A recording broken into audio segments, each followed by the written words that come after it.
हो सिंगारावा कोई के हम घरावा तकता निराहावा ओढ़ी के अचारावा आम के चटनी चटावे ओई बनाका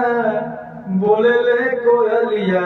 भोरे भोर सजनवा हमार नावई बका सजिया बितेला रोई रोई बोलमुआ हमार नावई बका बोले ले कोयलिया भोरे भोर बोलमुआ हमार नावई बका सजियो बितेला रोई रोई बोलमुआ हमार नावई बका